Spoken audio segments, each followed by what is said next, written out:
Bom dia, pessoal. Eu queria falar um pouquinho para você sobre o PAV, né, que é um programa de avaliação que a Universidade Federal de Pelotas faz para que ocorra o ingresso dos alunos na universidade. O que acontece? O PAV é dividido em 3 provas. No final do primeiro ano do ensino médio, o aluno, né, faz uma prova com os conteúdos do primeiro ano. No final do segundo ano, o aluno faz o conteúdo faz prova, com o conteúdo do segundo ano, e no final do terceiro faz a prova com o conteúdo do terceiro e mais uma redação. Isso daí facilita muito, eu acho muito interessante por alguns motivos. Primeiro, porque, diferente do Enem, que é o conteúdo que tu viu na tua vida escolar inteira, tanto no ensino fundamental como no ensino médio, o PAV ele divide em 3 provas. Então, isso dá uma facilitada, porque tu pode focar só no conteúdo do primeiro, no segundo e no terceiro. Além disso, por ser uma prova que é realizada na cidade de Pelotas, restringe o acesso mais ao pessoal aqui da região, né? Como eram os vestibulares antigamente, que tu tinha que viajar para a cidade para fazer. Se tu quisesse fazer no Rio de Janeiro, tu tinha que ir até o Rio de Janeiro. Se tu quisesse fazer numa universidade de São Paulo, tu tinha que ir até São Paulo. E o Enem, ele facilitou isso na questão que tu faz a prova da tua cidade e depois tu escolhe a universidade. Né? Mas também ele aumentou a concorrência. E o PAV não, o PAV acaba sendo mais da nossa região, certo? Então isso são coisas que facilitam e que são importantes, além de vocês terem 2 chances de entrar na universidade, porque tu pode fazer o Enem e o PAV. Então tu pode concorrer a 2 vagas, né? Não que tu vá cursar as 2, mas tu tem 2 chances, certo? Isso daí eu acho que é uma coisa bem importante, bem interessante. Algumas coisas que são importantes a gente saber do PAV. O PAV ele costuma ter 6 alternativas. A alternativa A, B, C, D, E são as alternativas que vocês podem escolher e a E é o IR, que vocês ignoram a resposta. O que é importante saber? Quando vocês acertam a questão, vocês ganham uma pontuação, certo? Mas quando vocês erram, vocês perdem uma pontuação, que equivale a 10%, tá? No edital do ano passado era bem claro. Então vocês ganhavam 2 pontos se vocês acertassem a questão, por exemplo, e perdiam 0,2 se vocês errassem.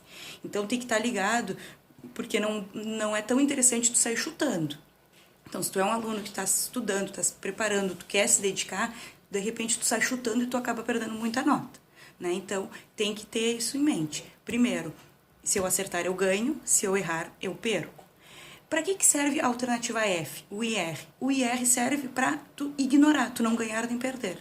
Então, digamos que tu tá indo muito bem na prova, tu tá se dedicando, tu sabe quase todas, mas tem algumas que tu ficou na dúvida. E tu não quer chutar porque tu não quer perder nota. Então, no momento que tu marca F, tu ignora a resposta e tu não perde nada. Então, fica 0. Aquilo dali tu sabe que vai ser 0. Uma questão chutada, tu pode ganhar ou tu pode perder. Tá? Então, eu acho que isso é bem importante o aluno saber. Além disso, as provas elas têm pesos diferentes. No primeiro ano a prova tem peso 1, no segundo ano a prova tem peso 2, no terceiro a prova tem peso 3, né, além da redação. Então isso faz com que o aluno que não se saiu tão bem no primeiro ano não desiste, se dedica bastante, porque a prova do segundo ano vai ter um peso maior e a do terceiro ano também. Então assim, ó, é bem importante, eu acho bem interessante vocês pensarem na ideia do PAV, focarem no PAV, certo? E estudarem as questões. Nós temos todas as provas, né, quase todas no site lá da UFPEL, basta tu colocar provas PAV que já abre com gabarito, não tem um desenvolvimento, mas tem um gabarito, e tu pode ir estudando por ali. Qual é a diferença de questões do PAV para as questões que nós vínhamos trabalhando? As questões que nós vínhamos trabalhando eram questões diretas, a maioria sem interpretação. E eu acredito que matemática tem que começar assim, né? Tu compreende o conteúdo, tu entende as fórmulas, tu entende como aplicar, tu entende como tu identificar os elementos de uma figura, no caso do triângulo, retângulo, identificar os catetos, a hipotenusa, né? Tu trabalha o básico. E aí quando tu estiver bem, sabendo, né, identificar qual é a fórmula que eu devo usar, quais são os cálculos que eu devo fazer, aí a gente deve partir para essas questões mais elaboradas, que tem interpretação. Muitas vezes as questões que os alunos mais têm dificuldade, eles dizem, o básico eu consigo, quando chega nessas questões de interpretação eu não consigo. E como é que eu vou aprender? Gente, praticando. Quanto mais tu praticar, tu vai ter dificuldade, tu vai ver uma questão resolvida, tu vai dizer, eu nunca pensaria isso. Mas quanto mais tu praticar, mais ritmo tu vai pegar dessas questões e aí tu vai começar a ter facilidade na interpretação, certo? Então, o que eu digo para vocês é, pratiquem as questões do PAV, pratiquem as questões do Enem. No Enem, vocês botam o início da questão, tem resolvido por milhares de professores, no PAV já não é tão simples, né?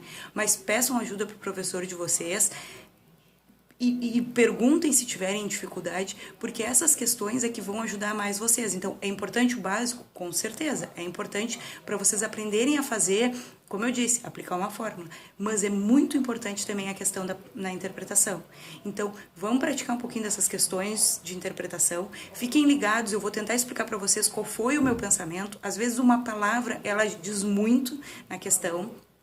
Vai ter questões mais simples, vai ter questões com baita texto que é barbada de fazer, vai ter questões que já são mais elaboradas, questões com desenhos, questões sem desenhos que dificultam e vocês têm que desenhar, porque se não desenhar a gente não enxerga, certo? Então, fiquem ligados nas dicas aí, eu espero poder ajudar vocês. Abração!